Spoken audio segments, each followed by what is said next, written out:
네, 안녕하세요. 그렇다고 신앙연구소 하성교사입니다. 네, 우리 지난 시간에 이어서 우리 다시 한번 이렇게 좀 보도록 하도록 하겠습니다. 네, 여러분 지난 시간에 12번째 왕이 누구라 했죠? 바로 아하스이죠. 연필 한 타스, 12개는 한 타스 이렇게 기억하시면 좋을 것 같다고 말씀드렸어요. 아하스 왕이 아수르 디글랏빌레셋, 그러니까 성경에는 불 3세라고 나와 있습니다. 이 불 3세 왕에게 북이스라엘과 아람이 연합하는 계획을 밀고 해버립니다. 꼰질러 버리는 거예요. 그러니까 형제를 고발해 버린 거죠. 그래서 이 불 3세가 디글랏빌레셀인 이 불 3세가 733년 1차로 먼저 한번 북이스라엘을 쑥대밭을 만들고 북이스라엘을 잡아갑니다. 그리고 이 불 3세는 또 급사해버려요. 참 굉장히 의미 있는 죽음이죠. 자, 그리고 그의 아들 살만 에셀 5세가 계승을 합니다. 자, 그리고 이 살만 에셀 5세가 계승을 하는 동안 이게 정치적으로 불안정해질 수 있잖아요. 살만 5세를 지지하지 않는 세력이 아수리에 또 있을 수 있단 말이에요. 그래가지고 너희가 내부적으로 되게 혼란하구나. 그래서 틈타서 이 호세아는 선지자가 아닙니다. 여기 북이스라엘의 마지막 왕 호세아가 그 틈을 노려서 다시 이 북이스라엘의 마지막 한번 부흥을 시도합니다. 그러나 웬걸 살만에셀 5세는 바로 정권을 장악하고 단단히 뭉칩니다. 그리고 바로 쳐들어가서 이 북이스라엘을 멸망시켜버립니다.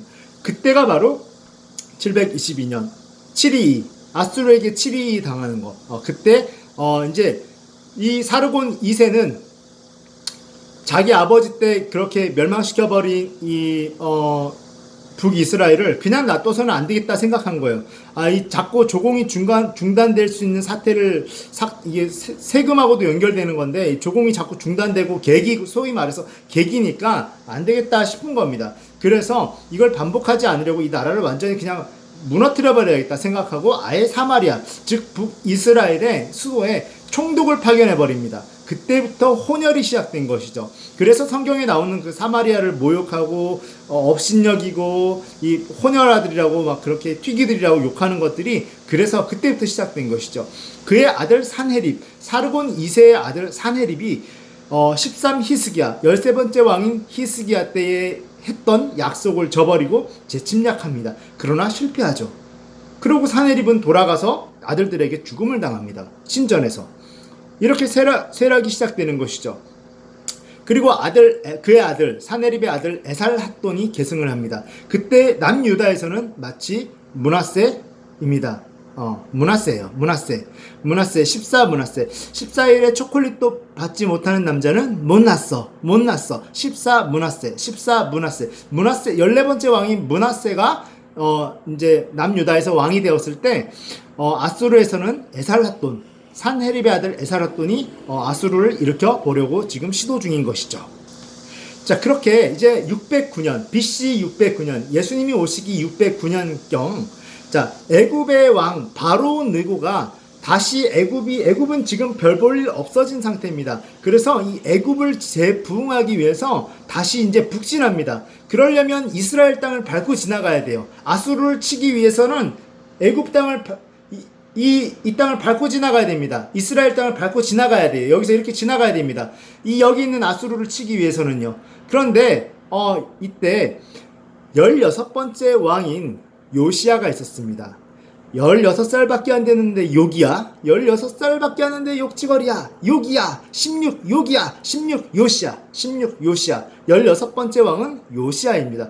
이 요시야 왕은 거룩한 부흥, 성경적인 부흥을 일으켜보고자, 율법적인 부흥을 일으켜보고자 노력했던 왕인데, 이 무깃도라는 지역에서 쳐들어오는 애굽 왕을 막다가 전사합니다. 그렇게 애굽 왕 바로 느고는 그렇게 자기가 죽인 요시야, 16번째 왕인 요시야의 아들, 네 번째 아들인 23살밖에 안 된 여호와 하스를 허수아비 왕으로 세워놓고 갑니다. 너 앞으로 애굽 왕인 나 바로 느고의 말을 잘 들어야 된다. 너희 아빠처럼 개기면 안 돼. 알았지? 라고 하고 여호와 아스를 17번째 왕으로 세우고 갑니다. 네. 그러나 3개월 만에 이제 다시 폐위가 되는데요. 왜 그러냐면 이 여호와 17번째 왕인 여호아스는 불안한 거예요. 아, 저 애굽 왕을 어떻게 믿어? 내 아버지를 죽인 사람을 어떻게 믿어? 나는 안 되겠다. 나는 바벨론에 붙어야겠다. 바벨론에 붙어야겠다. 이제부터는 바벨론이 부흥하기 시작합니다. 그래서 이 바벨론, 지금의 이라크 지역에 있는 이 바벨론에 붙어야겠다라고 생각해서 다시 한번 자기를 세운 애굽을 배신하려고 하다가 3개월 만에 바로누고가 다시 들어와서 자기가 세운 허수아비 왕 17번째 왕인 여호아스를 23살밖에 안 된 여호아스죠. 이렇게 폐위시켜 버립니다. 그리고 다시 바로누고는 다시 허수아비 왕을 한 번 더 세웁니다. 그리고 자기가 처음에 죽였던 요시야 16번째 왕인 요시야의 둘째 아들, 그러니까 지금 막 폐위된 왕의 형인 거죠. 이 여호야김을 25살이었어요. 2살 많은 형이었어요. 그래서 이 여호야김을 세웁니다. 여호야김을 세워요. 바로 16번째 왕의 둘째 아들이었던 것이죠. 그러니까 18번째 왕인 거예요. 왕 서열로는. 근데 이 여호야김이 예레미야 아시죠? 예레미야가 어떤 이렇게 율법을 적어가지고 하나님의 말씀을 예언서를 적어서 줬는데 불에 태워버립니다. 불에 두루마리를 태워버려요. 마치 김을 구워서 태우듯이 태워버립니다. 그랬더니 욕이 나오잖아요. 여러분 죄송합니다. 에이 18 이렇게 욕이 나올 거 아닙니까? 그래서 김 태우듯이 말씀을 태워버리다. 여호야김 18 여호야김 18 여호야김 18 여호야김 김 태우듯이 태우다. 그래서 18번째 왕은 여호야김입니다. 16번째 왕인 요시야의 둘째 아들인 거죠. 25살에 왕이 됩니다. 자기 동생이 3개월 만에 폐위되고 자기가 왕이 됩니다.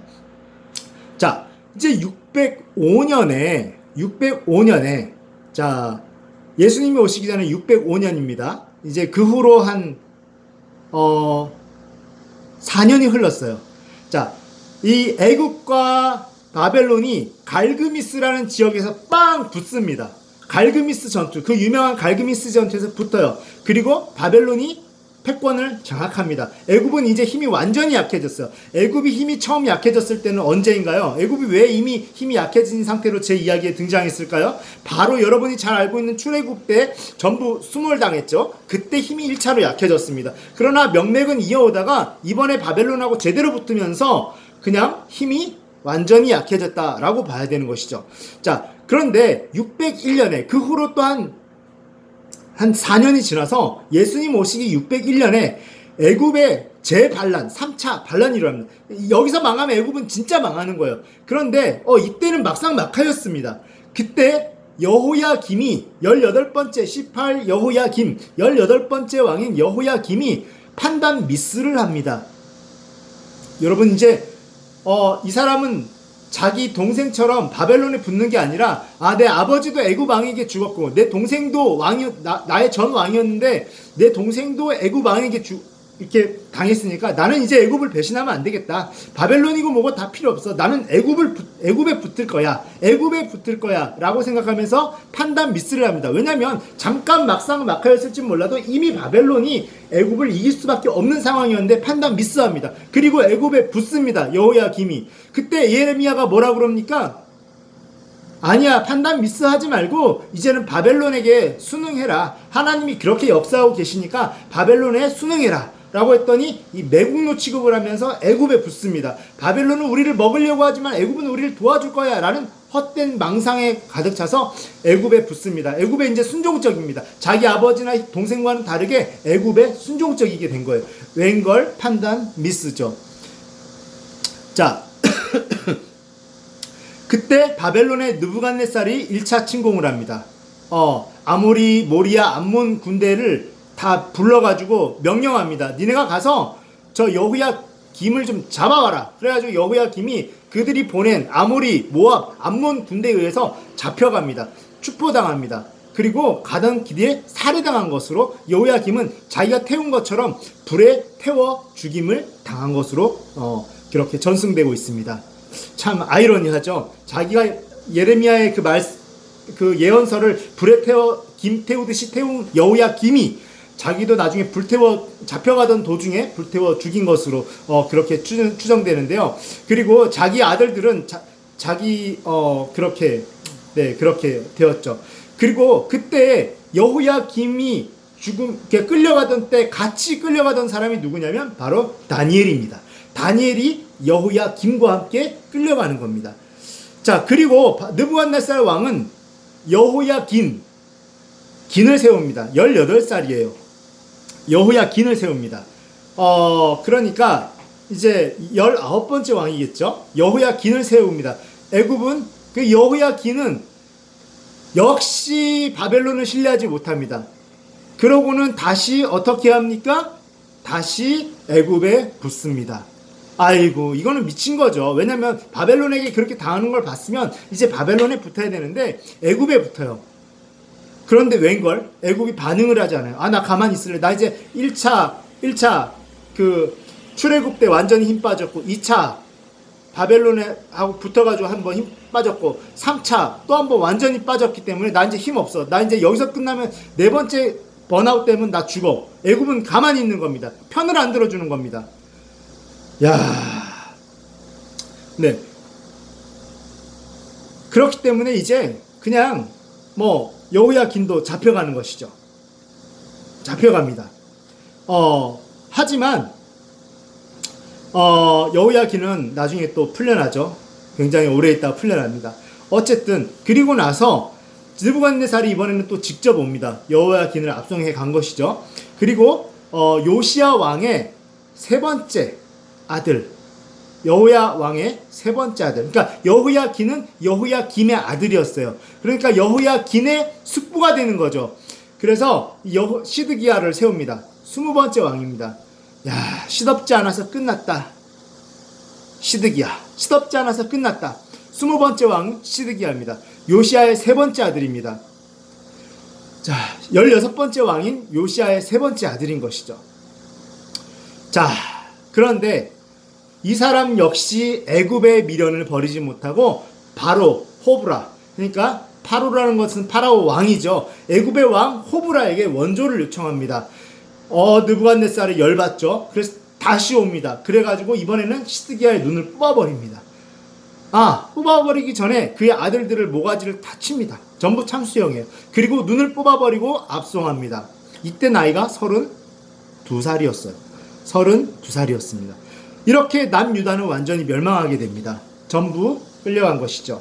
그래서 18번째 왕인 여호야김이 에레미야의 말씀을 불태운 듯이 자기도 그렇게 나중에 끌려가다가 태움 당할 때 그때 딸려갔던 사람이 누구예요? 다니엘입니다. 다니엘이 끌려가고 나서도 예레미야는 계속 예언하고 있었어요. 시드기야, 너는 그렇게 되지 말라고 예언하고 있었어요. 다니엘은 뭐라고 합니까? 계속 똑같은 예언을 합니다. 네, 그렇게 예언을 하고 있었다라는 것입니다.